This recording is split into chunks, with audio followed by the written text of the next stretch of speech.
Okay, then we are going to get started going through Google Sheets.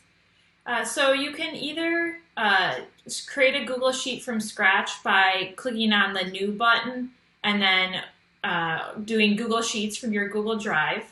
Or if you made a copy of the file that I had posted in the chat, you would open up a file that looks like this. So when you first start with Google Sheets, it's always going to give you a tab that has your form responses, or sorry, your sheet 1. And you can rename that sheet by either just double clicking on it or clicking this little triangle next to the name, and then there's a rename option. So if I was making something and I was doing a kind of a gradebook recorder, I could rename that sheet to be grades. Now, your spreadsheet, when you create a new one, would start off as being blank. I already have some populated data in here just to use as an example. But let's say I had some additional data. I could just click in the cell that I needed to and enter that data.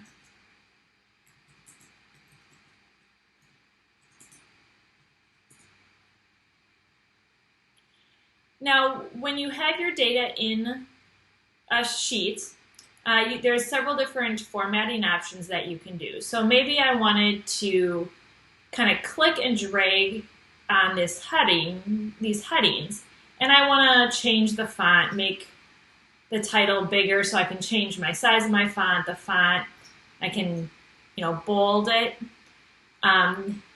Here is the fill color. This would fill in the cells. So if I wanted to put, a little different color background and that title page, now you can see when I click off of it that it's kind of shaded in behind it.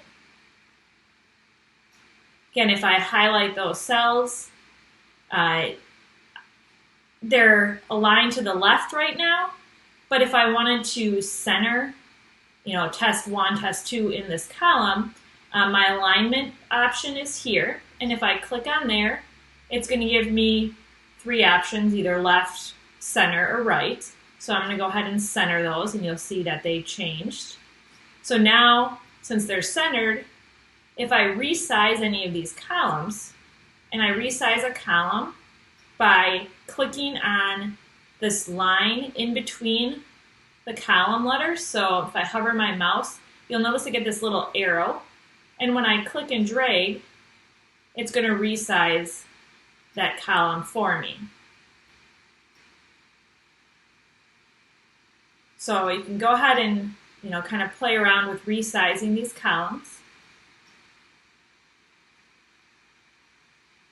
If you wanted to resize all 4 of these columns so that they were the same width, what I could do is I could click on the letters at the top of the rows, or the columns, highlight all 4 of the columns, and then when I get that little arrow in between one of the columns, if I were to resize, it's going to automatically adjust all of the columns I have highlighted to be whatever size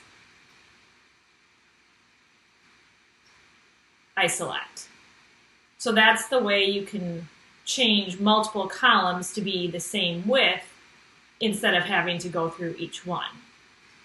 And I can also do the same thing on here on the side. So if I wanted to make these bigger, I can highlight multiple rows. Again, get that little arrow. Now you'll notice that I centered these cells up here, but the text is at the bottom of the cell now that I made it a little taller. So let's say I wanted to center the names vertically. Next to this horizontal alignment is my vertical alignment button. And when I click there, I get the options to either align it at the top, the middle, or the bottom. So if I want to go to the middle, now no matter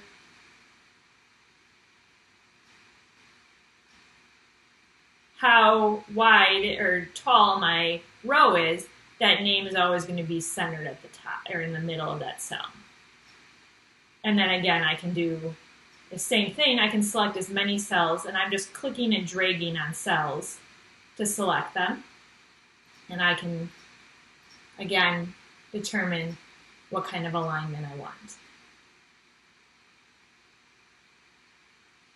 Now let's say I want to add a column, and maybe these students aren't all in the same class period, so I want to be able to sort them by what hour I have them.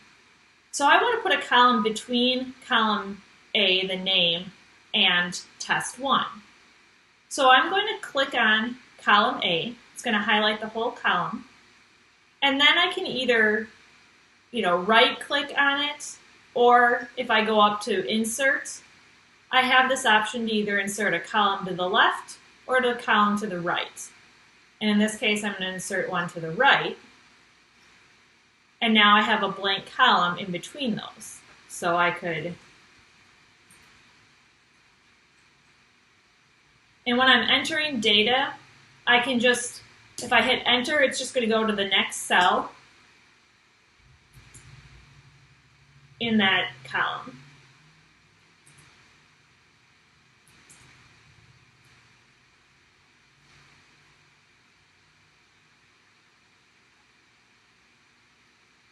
And again, I can click that line to resize any of these if I want. Now, I have all of these class periods all kind of mixed up, and I want to put them together so that the class periods are sorted so that I can kind of easily see what I'm doing. To sort data in Google Sheets, if you select a column, and then again, I usually right-click, and I see this option to sort sheets. You can also, if you don't like to right-click, you have the option to use this data up here on the menu. And then I can sort the sheet by column B, either, A to Z or Z to A. In this case, it would use the numbers. But watch what happens when I select this. You'll notice that my title kind of got mixed up within that sorting. So in this case, it went to the bottom. I don't want that to happen. I want that title to stay there. So I'm going to do an undo, which what I did was a Command Z, but you can use the undo button. You would want to lock the first row of your data so that it's frozen and it doesn't move when you sort the sheets. To do that, up in the corner here between cell A and 1, you'll see that there's this thicker border line. And when I hover over one of those lines, I get a hand. And that hand, when I click and drag it, I can drag it over to freeze columns. And freezing columns is, if I had a lot of test scores, the name would stay. As you see as I scroll back and forth, that name stays. And then I can do the same thing with the rows by getting the hand, dragging down. And now if I were to scroll up and down, my kind of heading row stays there. And again, if I select column B and I want to sort the sheet, now my heading row stays there as well, and now I have all of my period 1s together, period 5s, period 8s.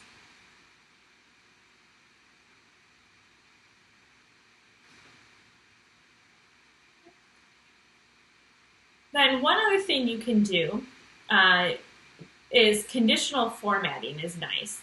And what that allows you to do is to kind of flag different cells if certain criteria is made. So I'm going to highlight the cells that I want to look at. So these are test scores. And I want to flag any student that scored, less than an 80 maybe, so I can quickly identify who might need some additional support or remediation. So once I highlight the cells, if I go to the Format menu, I have this option for Conditional Formatting. I'm going to get a little menu on the side, and it's going to take whatever cells I had highlighted. And by default, it says is not empty. But if I click here, I can decide what kind of condition I'm looking for. So in this case, I want to flag anyone that's less than, and then I can type in whatever value. So less than 80, and I can pick a different color. Maybe I'm going to do it red, or I can pick any other color, and then I can click done. So now I can quickly see any scores that were less than 80.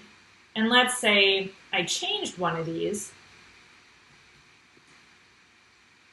If I enter new data in any of these cells that I had highlighted, and that score changes, I can see that that cell then filled in. If I turned it back to the other score, that conditional formatting goes away. And you can add as many of these as you want. So maybe anything less than 80 is red, but if they score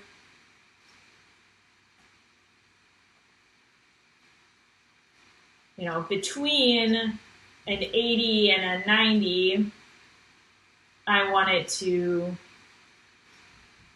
have a yellow or a different color.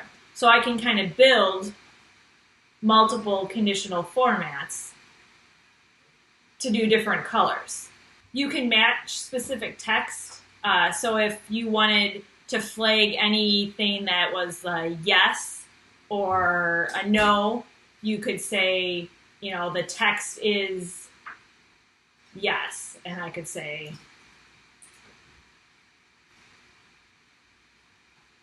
and now if I type in the word yes, it'll fill that cell in green. Then the other tab that you have on here is a tab called Form Responses. Now, a lot of you are familiar with this. If you've used Google Form, the responses can be populated into a spreadsheet. And the indicator that a form is linked to your spreadsheet is this purple icon. Now, your copy, if you are using a copy, won't have that because I unlinked the form. But mine is still linked, so I can see that. But if I were to unlink this, that icon would go away. But you have our form responses. And same thing, we can, sort any of these. If I wanted to sort these so that the newest, I can sort it the opposite way.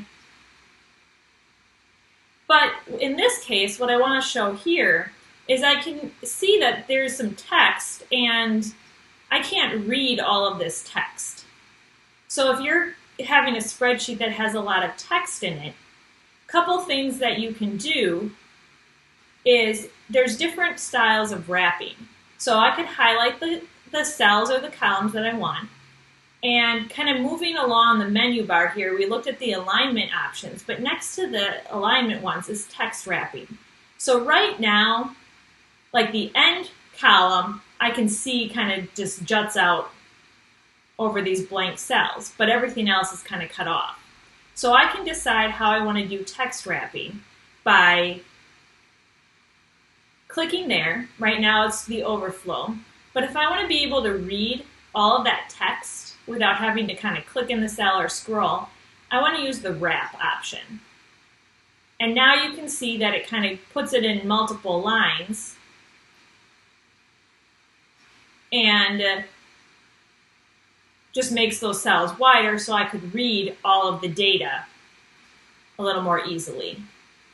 And again, I can resize any of these rows, columns, in order to read more information.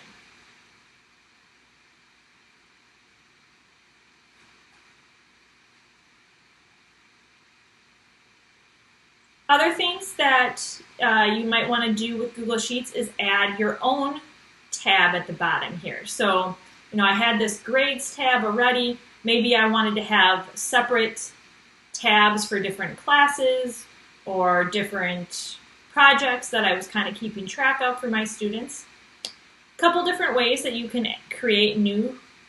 If you just want to create a new blank one, this plus button at the bottom here says add sheet, and if I click on that, it's just going to add a sheet, and it's just going to keep calling it sheet 2, sheet 3, sheet 4, and so on.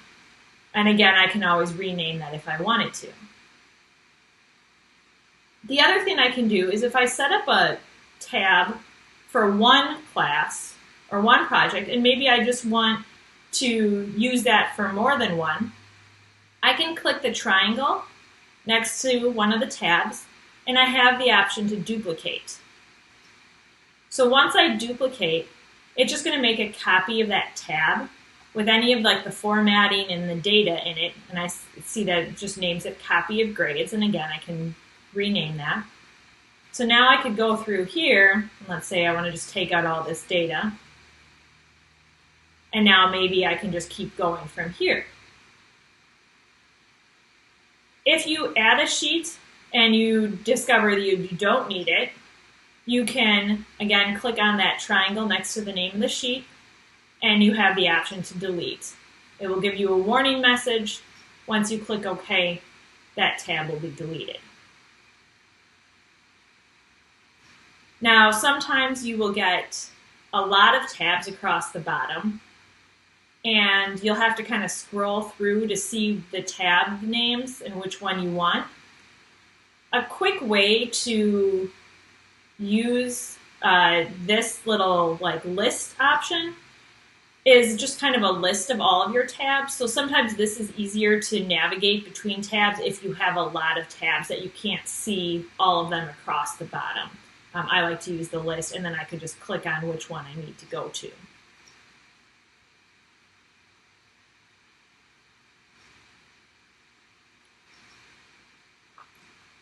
So I'm going to add a new tab here, and I'm just going to pretend like I'm doing some t-shirt orders.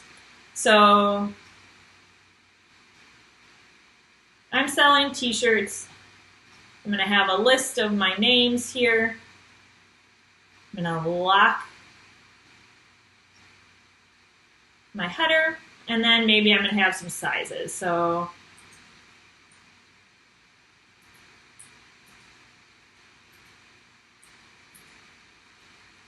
I'm going to, again, I can highlight and format any of these cells that I would like so that they're centered, changing the font, anything like that.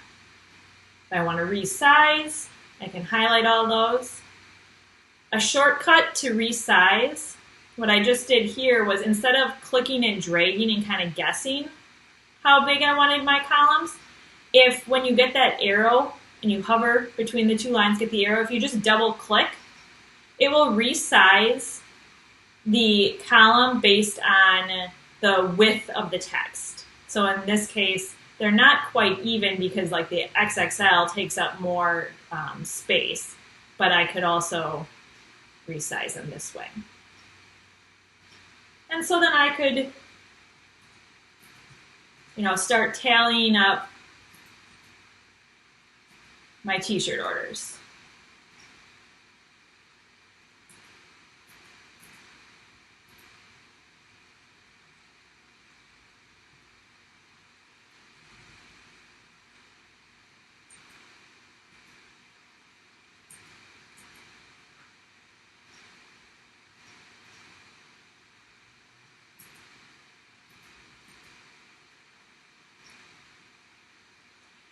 Once I have that, maybe I want to have a total.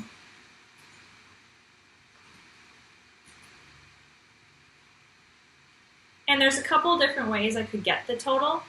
So I could highlight the cells, and right now, kind of Google gives you a shortcut down here. So if I just highlight some cells that have numbers in it, it's going to give me the sum, and I could just manually enter that. But I like to use a way that it would update. So in this total column, I'm going to click in that cell and beneath the column, and I'm going to click this little E functions button, and there's a quick tool for sum. And then I'm just going to highlight what cells I want to sum. Now, what's nice about this is if I were to add another one, it's going to update for me. So I can click sum, highlight those cells, and I can keep going.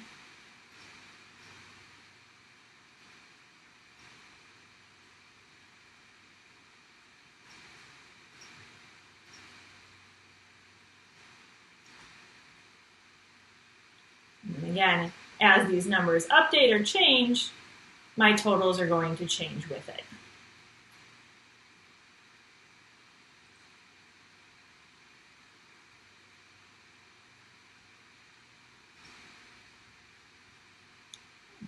So I'm going to stop there because that's kind of the end of the beginning material, and see if there's any questions.